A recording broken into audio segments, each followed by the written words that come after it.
ನಾನು ತಕ್ಷಣ ಊರಿಗೆ ಹೊರಟು ಬಾ ಎಂದು ನನ್ನ ಮಾವನ ಕಡೆಯಿಂದ ಫೋನ್ ಬಂದಿತ್ತು.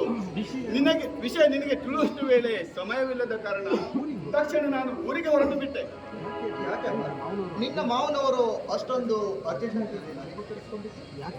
ಯಾಕಂದರೆ ನನ್ನ ಮಾವನವರು ನನಗೆ ಯಾವುದೋ ಒಂದು ಹುಡುಗಿಯನ್ನು ತೋರಿಸಿ ಇವಳೊಂದಿಗೆ ನಿನ್ನ ಮದುವೆ ಎಂದು ನಿಶ್ಚಯಿಸಿದ್ದೀನೆಂದು ಹೇಳಿದರು.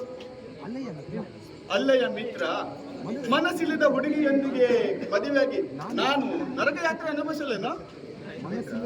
ಮನಸ್ಸಿಲ್ಲದವಳು ಅಂದರೆ ಅವಳು ಕುರುಡಿಯೋ, ಕುಂಟಿಯೋ ಅಥವಾ ಕುರುಪಿಯೋ?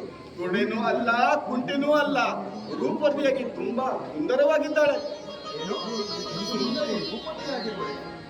ನೀನು ಕೈ ಹಿಡಿಯಲು ನಿರಾಕರಿಸುತ್ತಿರುವ ಎಂದ ಮೇಲೆ ನಿನ್ನ ಮನಸ್ಸಲ್ಲಿ ಬೇರೆ ಯಾರೋ ಸೇರಿಕೊಂಡಿದ್ದಾರನ್ನು? ನಿಜ, ನಾನೊಂದು ಹುಡುಗಿಯನ್ನು ಪ್ರೀತಿಸುತ್ತಿದ್ದೇನೆ. ಅವಳೇ ನನ್ನ ಜೀವನ ಸಂಗಾತಿಯನ್ನಾಗಿ ಮಾಡಿಕೊಳ್ಳಬೇಕೆಂದು ನಿರ್ಧರಿಸಿದ್ದೇನೆ. ನೀನು ಅವಳನ್ನು ಪ್ರೀತಿಸಿದರೂ ಅವಳು ನಿನ್ನನ್ನು ಮದುವೆಯಾಗಲು ಸಿದ್ಧಳಿದ್ದಾಳೆ. ಸದಾ ನನ್ನ ಕೊಲಿನಲ್ಲಿ ಸ್ನೇಹ ಸೌಜನ್ಯದಿಂದ ಇರುವ ಅವಳ ಕೈ ಹಿಡಿದು ಸಂತೋಷದಿಂದ ಒಪ್ಪುವಳು ನನ್ನ ಬಾಳಿನ ಸಂಗಾತಿಯನ್ನಾಗಿ ಮಾಡಿಕೊಳ್ಳಬೇಕೆಂದು.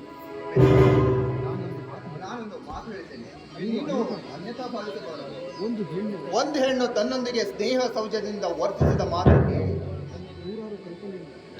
ಅವಳು ತನ್ನನ್ನು ಪ್ರೀತಿಸುತ್ತಿದ್ದಾಳೆಂದು ತಿಳಿದುಕೊಳ್ಳುವುದು ಮೂರ್ಖತನ. ಹೆಣ್ಣಿನ ಅಂತರಂಗದಲ್ಲಿ ನೂರಾರು ಆಸೆ ಕಲ್ಪನೆಗಳು ಇರುತ್ತವೆ. ಅದಕ್ಕೆ ನಿನ್ನ ಮನದಿಂಗಿತವನ್ನು ಅವಳಿಗೆ ತಿಳಿಸಿ ಇಬ್ಬರು ಒಪ್ಪಿಕೊಂಡು ಸಪ್ತ ಬುದ್ಧಿ ತಿಳಿದು ಸಂಸಾರ ರಥವನ್ನು ಏರಲು ಪ್ರಯತ್ನಿಸಬೇಕು. ಆಗಲೇ ಮಿತ್ರ, ನಾಳೆಗೆ ಅವಳಿಗೆ ನನ್ನ ಮನಸ್ಸಿನ ವಿಷಯವನ್ನು ತಿಳಿಸಿ ಅವಳನ್ನು ಜೀವನ ಸಂಗಾತಿಯನ್ನಾಗಿ ಮಾಡಿಕೊಳ್ಳುವೆ. ಆಗಲೇ ಮಿತ್ರ, ನೀನು ಮೆಚ್ಚಿದ ಕನ್ನಿಯೇ ನಿನ್ನ ಬಾಳ ಸಂಗಾತಿಯನ್ನಾಗಿ ನೀವಿಬ್ಬರು ನಗುನಗುತ್ತಾ ಬಾಳಬೇಕೆಂಬುದೇ ನನ್ನ ಅಭಿಲಾಷೆ. Thank you Anand, thank you. ನಿನ್ನ ಪ್ರೇಮಕ್ಕೆ ಜಯ ಸಿಗಲಿ.